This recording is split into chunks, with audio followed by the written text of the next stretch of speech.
Global रिपोर्टमध्ये पुन्हा एकदा स्वागत. जगावरचे तिसऱ्या महायुद्धाचे ढग विरत चाललेत की काय अशी दिलासादायक आणि आशादायक स्थिती निर्माण झाली. अगदी भारत पाकिस्तानमध्ये शस्त्रसंधी होत असल्यानं भारतीयांना दिलासा मिळालाय. तर गेले 3 वर्ष सुरू असलेलं रशिया युक्रेन युद्ध थांबण्याची चिन्ह निर्माण झाली आहेत. ते दोन्ही राष्ट्रप्रमुखांनी समोरासमोर चर्चेचा प्रस्ताव स्वीकारल्यामुळे. तर जे युद्ध वाढतच जाणार आणि संपूर्ण जागतिक अर्थव्यवस्था धोक्यात येणार असं वाटत होतं, त्या व्यापार युद्धातही अमेरिका चीननं समंजसपणा दाखवलाय. दुसरीकडे अमेरिका इराणमधील आण्विक चर्चा सकारात्मकतेचं वळण घेत आहे आणि त्यातच सिरियातूनही एक चांगली बातमी येते. पाहूया जगभरातील हे वाद कसे आणि का मिटतायत आणि जग खरंच सुरक्षित होत आहे का? एक ग्लोबल रिपोर्ट.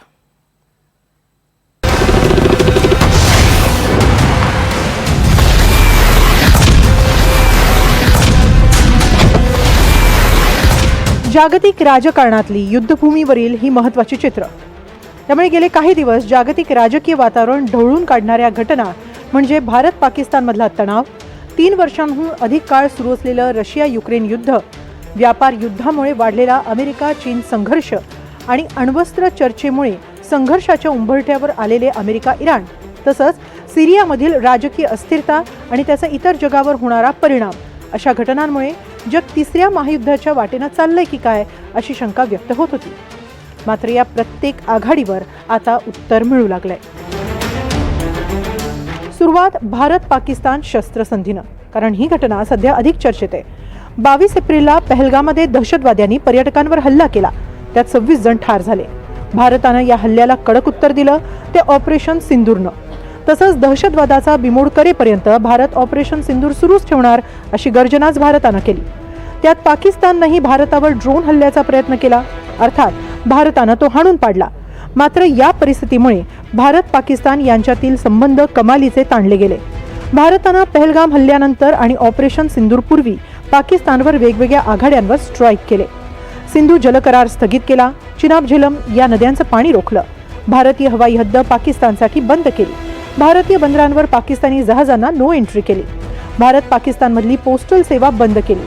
पाकिस्तानकडून होणारी आयात रोखली. त्यावर पाकिस्ताननं चांगलाच गळा काढला आणि हे युद्धजन्य कृत्य असल्याचं सांगत भारतावर हल्ल्याचा अयशस्वी प्रयत्न केला. मात्र शनिवारी दोन्ही देशांमध्ये सीज फायर अर्थात शस्त्रसंधी करण्यात आली आणि पुढच्या युद्धाची शक्यता मावळली. जगाचं टेन्शन गेले 3 वर्ष वाढलेलं आहे ते रशिया युक्रेन युद्धामुळे. या युद्धानं आतापर्यंत प्रचंड हानी झाली आहे. वित्तहानी, जीवितहानी रोजचीच झाली आहे. या युद्धाचा जागतिक विशेषतः युरोपीय अर्थकारणावर प्रचंड ताण येतोय.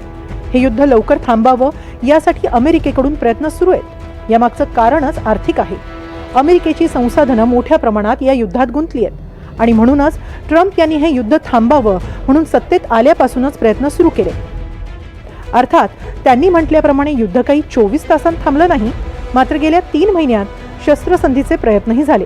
अगदी 80व्या विजय दिनानिमित्त खुद्द रशियानंही 72 तासांची एकतर्फी शस्त्रसंधी घोषित केली होती.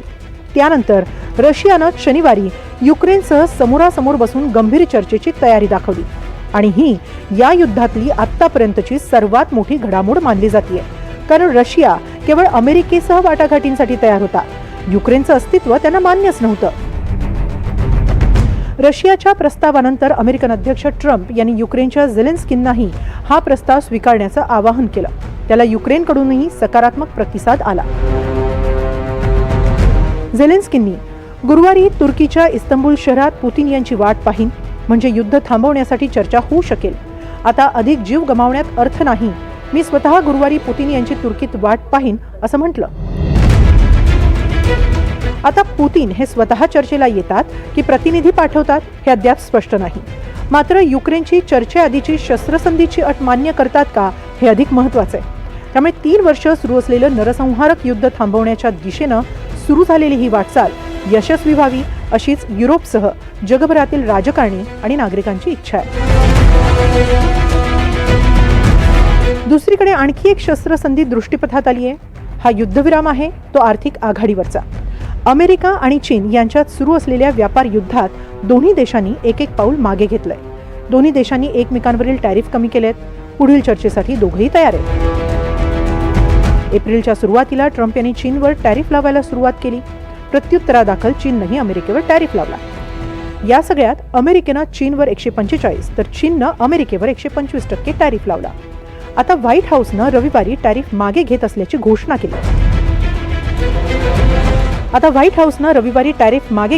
घोषणा केली.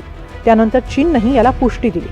आता अमेरिका चीनवर 30% तर चीन अमेरिकेवर 10% टॅरिफ लावणार आहे आणि हा करार पुढील 90 दिवसांसाठी असेल. या दरम्यान दोन्ही देशांच्या प्रतिनिधींमध्ये चर्चा अपेक्षित आहे.